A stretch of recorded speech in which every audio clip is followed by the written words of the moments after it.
Picture this, a trusted cornerstone of the UK's kitchen industry, serving up supplies for nearly 8 decades, suddenly shutters its doors, leaving over 100 hard-working employees out of a job and countless customers scrambling to pick up the pieces.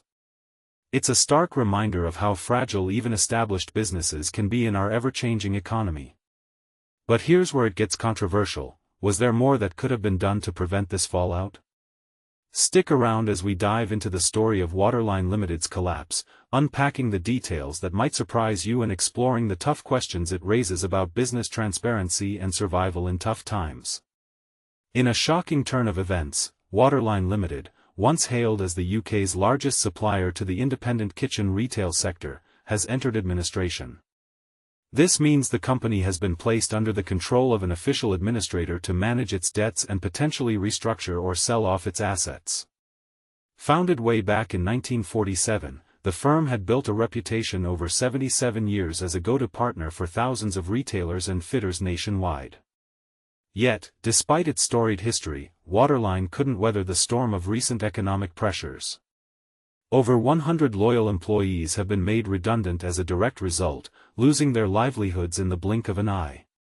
And this isn't just a story of corporate failure, it's one that ripples out to affect everyday people who depended on this supplier for their livelihoods and projects.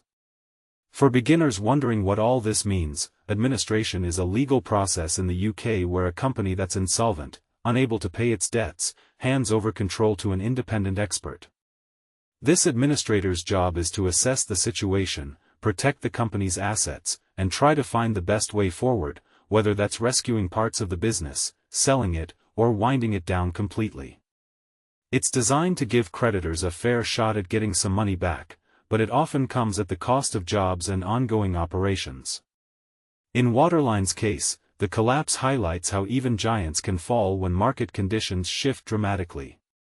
The company's base in Newport Pagnell, Buckinghamshire, was the hub of operations, serving around 5,000 customers at its peak, according to its website. But the real human cost became evident through stories like that of kitchen fitter Dean Bridgen. Based in Redruth, Cornwall, Mr. Bridgen had invested a hefty £20,000 in a brand new showroom kitchen, sourcing all the items through Waterline. Just days before the grand opening, he got a chilling phone call warning of difficulties and turbulence at the company. That was about the only news we got for weeks, he shared with the BBC. Every day you hope the phone rings with an update or word that they've pulled through. The initial reaction? Pure panic. No clear communication left him and others in limbo, wondering if their investments and plans were down the drain. And this is the part most people miss, the timing of it all. Administrator Alex Cadwallader, who stepped in on October 9, 2025, revealed that Waterline had actually seen a surge in orders during the height of the coronavirus pandemic. Lockdowns and stay-at-home orders boosted home improvement projects, driving demand for kitchen supplies. But as the world reopened, that momentum fizzled out, leaving the company grappling with a post-pandemic dip. Compounding the issues were broader economic headwinds. The cost of living crisis, think skyrocketing energy bills, food prices, and everyday expenses that have squeezed household budgets across the UK, hit hard. Add to that increased national insurance costs, which are contributions employers pay to fund state benefits like pensions and healthcare.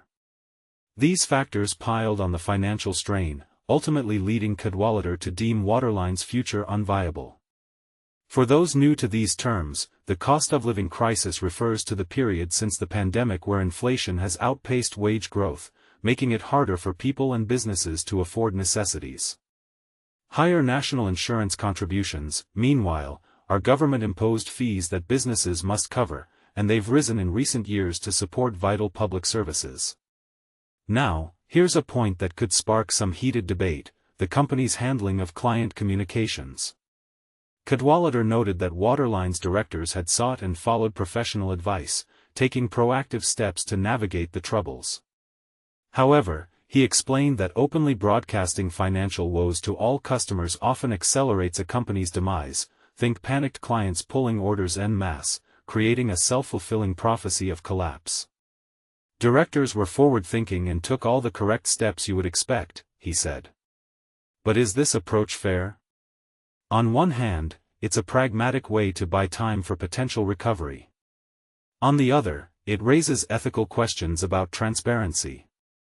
Should businesses be required to warn suppliers and customers earlier, even if it risks hastening the end? And what about the domino effect on small businesses like Bridgen's, who might have made different choices with more warning? As we wrap this up, it's clear that Waterline's story is a cautionary tale for the kitchen industry and beyond. It begs bigger questions. In an era of economic uncertainty, how much should we expect from long-standing companies in terms of resilience? Is the government's role in mitigating crises like inflation and rising costs enough, or should there be more support for businesses?